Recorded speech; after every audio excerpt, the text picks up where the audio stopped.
Welcome to Hadley Presents.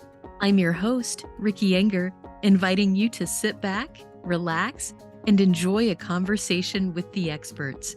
In this episode, content creator Dorrie Rush joins us to share her journey in coming to grips with using the white cane. Welcome to the show, Dorrie. Hi, Ricky. Thank you so much. It's good to be with you. Absolutely. And it's good to have you back. You joined us a couple of years ago. You were talking about OE Patients, which is just this amazing collection of online resources. There are blog posts, there are articles, podcasts, all relating to various aspects of vision loss. So we'll have that link in the show notes for people to go back and do that. Yeah. But for people who don't know who you are, give us just a brief intro of who you are and maybe a little bit about your vision loss. Sure. So, thank you. Yes. And the OE magazine, it is often referred to now, thanks to you and the title of that podcast that we did a few years ago. So, it is indeed a magazine. So, I'm the editorial director. I was diagnosed at the age of 33, which is 31 years ago, with Stargardt disease. And so, Stargardt disease is an inherited retinal disease that impairs central vision. It's mostly concentrated in central vision, and it is similar to macular degeneration. So, people who are going through age related macular degeneration, my progressive loss is very similar, mostly in the center. At the time, the changes were very slow. I will say that my vision has been changing always. It's always been changing, but relatively slow. I've only had a few significant, really noticeable, meaningful changes. And one was recently during the pandemic. So I was thinking about this before because I know a lot of people with Stargardt disease. I know a lot of people with macular degeneration. This is, part of the work I do. And so I encounter people all the time. Everybody sort of has a different trajectory and a different way of dealing with the loss. Yeah, and it's sort of ongoing. You never know even from day to day sometimes what your vision is going to be like and also what your emotions surrounding that what that's going to be like. So, you recently wrote a blog post for OE patients about your journey and ultimately deciding to use the white cane. And I think, there's a lot to unpack there. So I'm so glad that we have a chance to talk about this because vision loss is not new to you, but the cane is. So what was that like?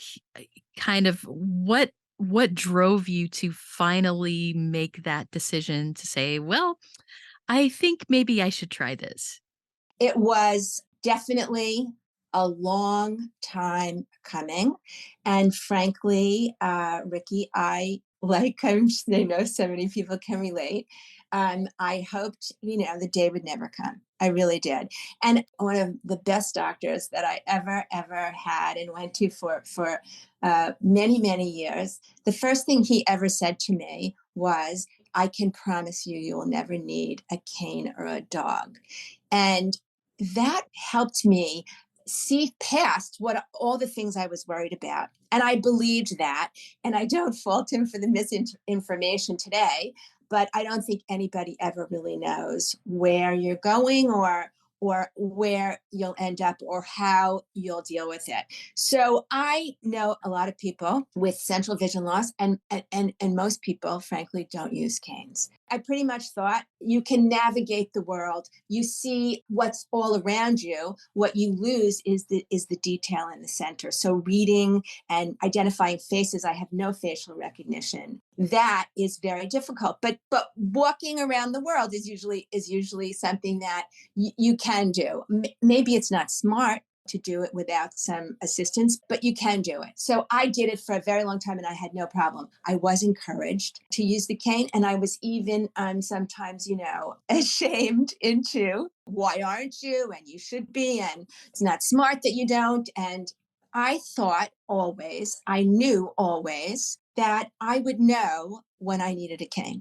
I knew I would know. And I actually also knew that it would have to do with my not being able to navigate the streets safely. So that's what happened.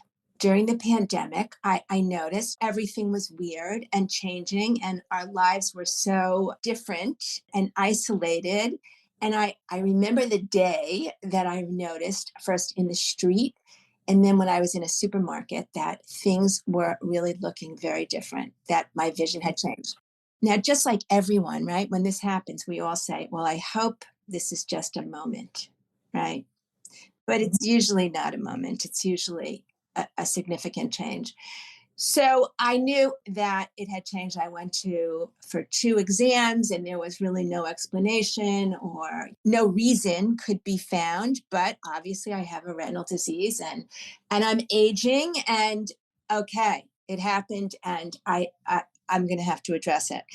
So I knew it was time for the cane. But honestly, even though I knew, and even though I am a professional in this field, and even though I give great advice, right? Yep. I don't always take it. So, so I was resistant, to be sure. And it was for me a borderline, a boundary that I knew I had to cross it, but I still didn't want to. And I'll say, interestingly enough, I had written a post at the very beginning of OE, and I just read it this morning. In 2017, in November of 2017, I wrote a post titled, Considering the Long White Cane. I don't usually say my writing is perfect, but it was the perfect post. It was the best advice. And what Neil and I moved into a new home in a condominium building, where there were a lot of new people and a lot of new staff. And he noticed, even back then, that I was having difficulty adjusting to all the new people, and without no eye contact, I can't recognize faces. And he came home from work one day and said to me, I read a very interesting article today about the white cane, and it was on OE. So I just looked at him like, okay, what are you getting at? And he said, and I was so surprised to see you were the author. And I said, yes, I know that article, and it is a very good article. And thank you for pointing it out. I should really read it again. And I said to him exactly what I just said to you.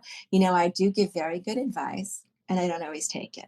And he said, well, I just think maybe I was thinking, maybe now it would be helpful because people don't really realize that you are visually impaired. And they think that you're just, not friendly. Yeah, and that's actually an interesting aspect of this to talk about because I know that in fact there was actually a quote that you mention in your latest article, and it's a quote from another blogger, and she basically says, If I use a cane, I'm gonna look blind and people are gonna stare at me." And so, can we talk about that? Not just the practical aspects of what does blindness mean exactly, but also that whole stigma around disability that still certainly exists. Oh, there's no question. It's stigma is a word that really came, and actually I received many notes from people and mentioning that this would remove stigma, and I hope that that's true. But yes, I was absolutely impacted by stigma, as was Maria Johnson, as in her blog post. And I read that, and it so said what really I think so many of us feel, and maybe we just don't articulate so easily. She said, if I use a cane, I'll look like a blind person. People will think I'm a blind person. I'm not really blind. I'm just sort of, I'm paraphrasing, sort of kind of blind. I can see enough to get around. I don't need the cane. And then she ended with, and my friends will whisper when they see me with the cane, oh my God, Maria's really blind now and she needs that thing. And honestly, I didn't really feel so much that I was worried about my friends or, all of that is something that hopefully you can articulate and communicate. But what I was told about the cane was it's so great because people help you. People come and help you when they see you with the cane. And I was like, want people helping me. And then I've also heard over the years, and I'm sure you have too, of how many people with low vision using a cane justifiably. And people say, well, do you really need that? You can see. And I think that the cane does still say to the general population that you are blind, and their expectation of blindness is that you have no sight. And it's unfortunate because I feel it's my responsibility, as well as the medical community, as well as all organizations that serve people with vision loss, to do a better job in explaining and communicating the spectrum and the complexion of vision loss, because it's a lot. I think people would rather be more educated about it than to be thinking, well, everyone who's using a cane is blind. Exactly. And I think that it does at least help with some things like I remember someone talking about uh I'm standing in front of somewhere, like, trying to figure out the restroom signs or whatever, and it at least says to people, "No, I'm not being a creep, I'm just looking to see what the sign is," and so it does answer some questions, but it also raises some questions because people just don't know, "Oh, blind means this whole spectrum of things." Exactly, exactly. And that should be better understood. And I think it has changed over the last 2 decades a lot, because I think the word blindness is used for impact, right? It represents, really, truly, in the public understanding, it represents only about 15% of the population of people who are have vision loss. I mean, that might even be just people who are legally blind. And legally blind is also a confusing term. But I think that what you're saying is right. And I must say, the most surprised with all of my resistance. And I knew it was coming and I knew I had to do it. And as I say in the article, I got a cane. I reached out to see if I could get some training. It was complicated, and it was a wait. And so I eventually did get on the phone and got a cane. I talked to other people who used canes, sometimes or always. I certainly have plenty of resources for that. And I got on the phone, I got the cane, and the woman was amazing and really helpful. And I got the cane I needed. But on the day I put that cane in my hand, and honestly, Ricky, I can't even recall ever having a cane in my hand before that. So we were going out for a walk on this path that we go out to enjoy just nature. It's beautiful here. And a few weeks before, a week or two before, we had been on the path, and I was very uncomfortable walking on the path. And I thought, oh, I don't see the colors that well anymore. And now I can't even walk on the path so comfortably.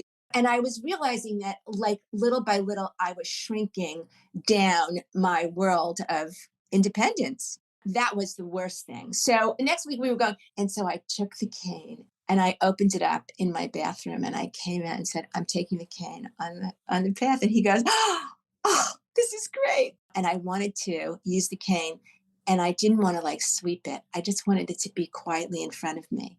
And the woman on the phone said to me, "Yeah, you can't do it that way." And then Neil and I, we walked maybe half a mile toward the path, which is about three-quarters of a mile.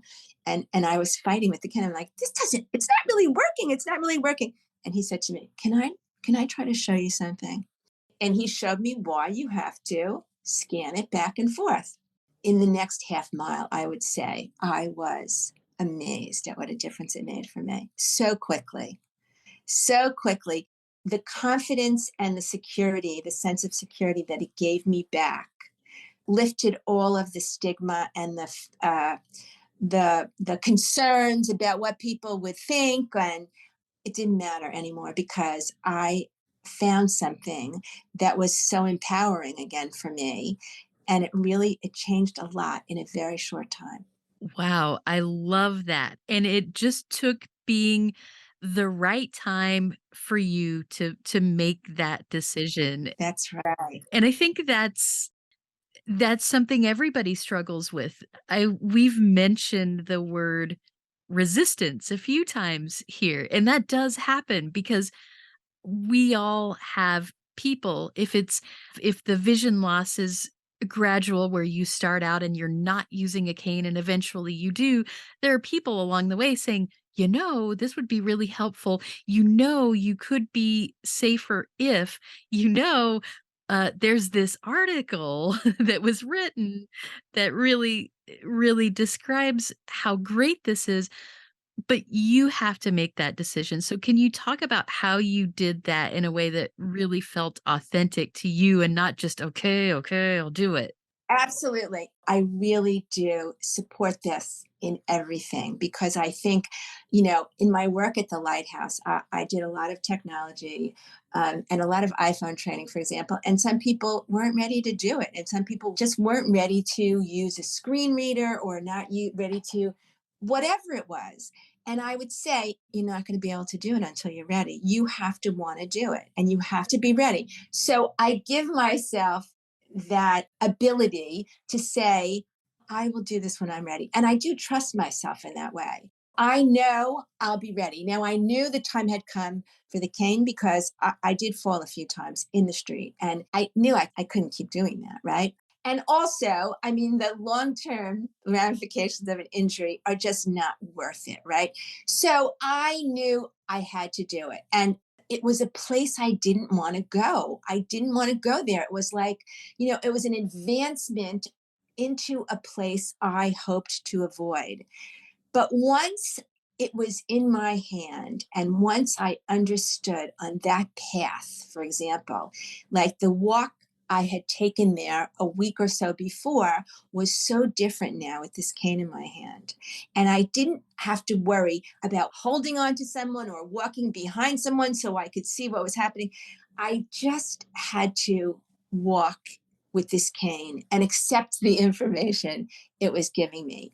I have no regrets. I mean, would it have been smarter and better? And would I have been more compliant if I had done it earlier? Of course. And I'm not telling anybody to hold out, but I think that we all have to get to these places in our own time and our own way. And no one can push you when you're not ready to go. So it's always gonna be that unique journey that you take. And, you're gonna have the support of people who care about you, but ultimately it is your decision. Yes, and you have to allow that. Listen, I also thought about all the people, and there were many, and some people very close to me who had gone through this transition and of taking on the cane and how much difficulty they had.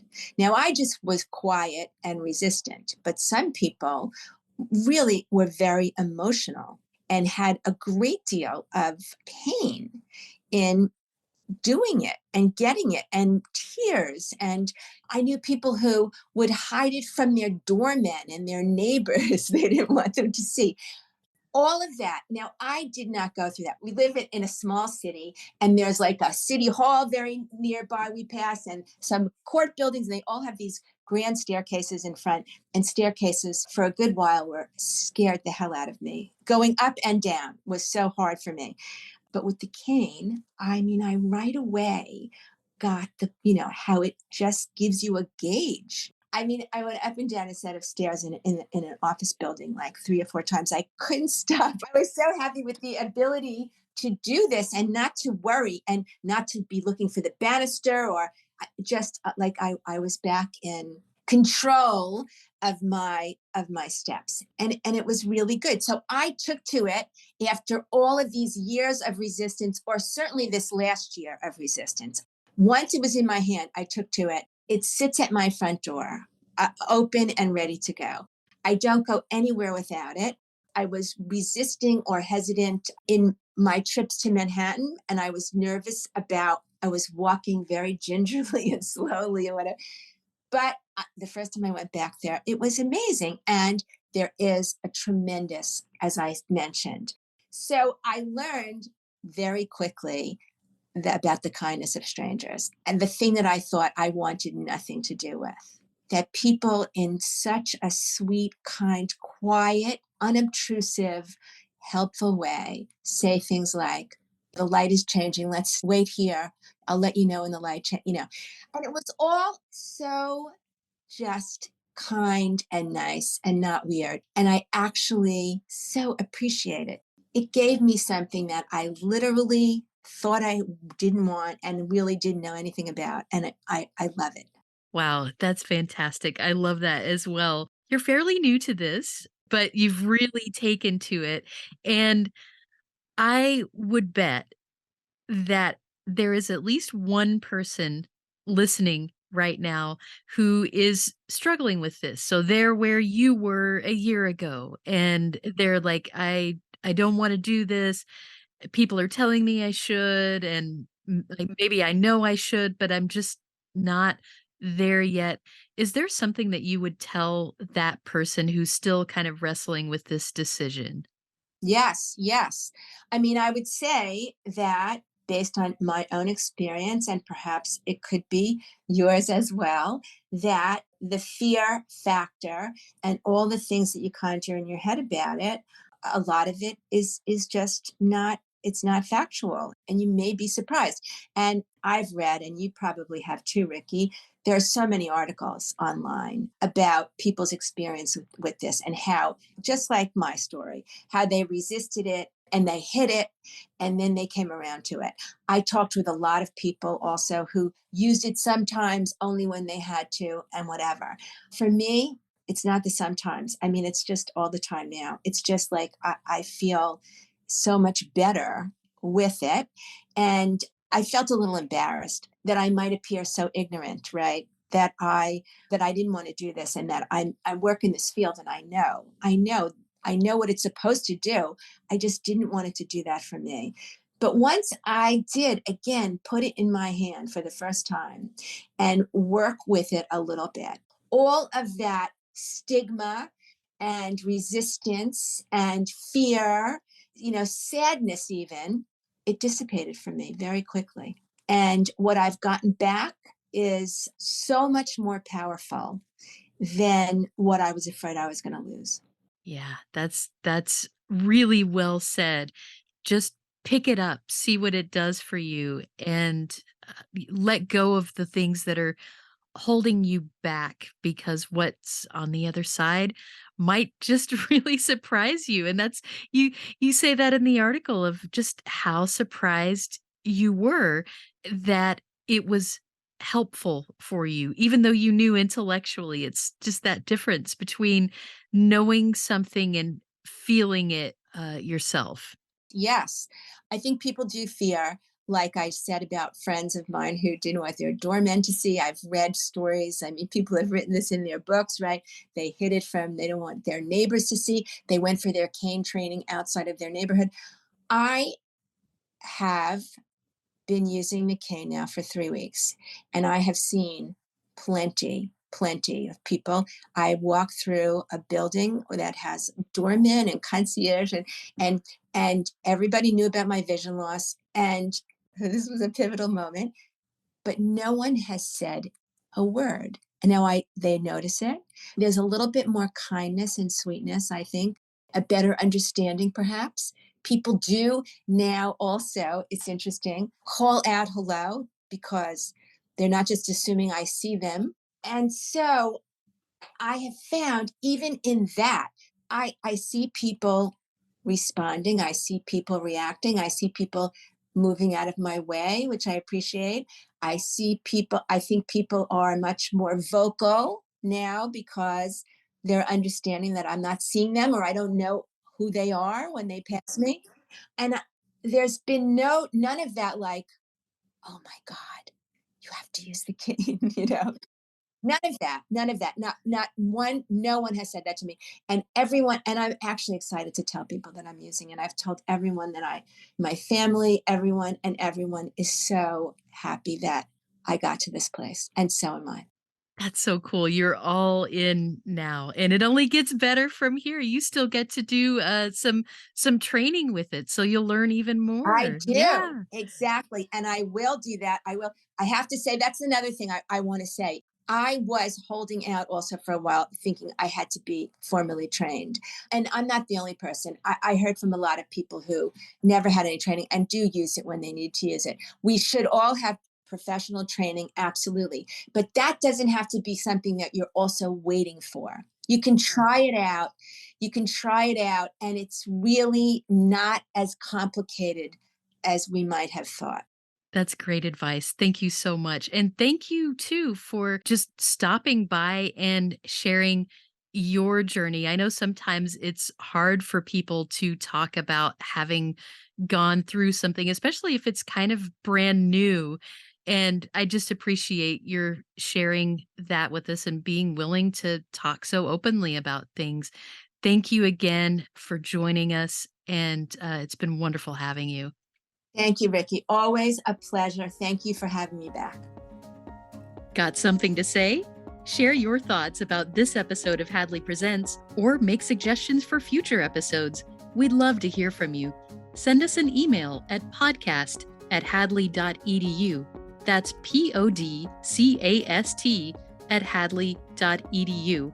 Or leave us a message at 847 784 2870. Thanks for listening.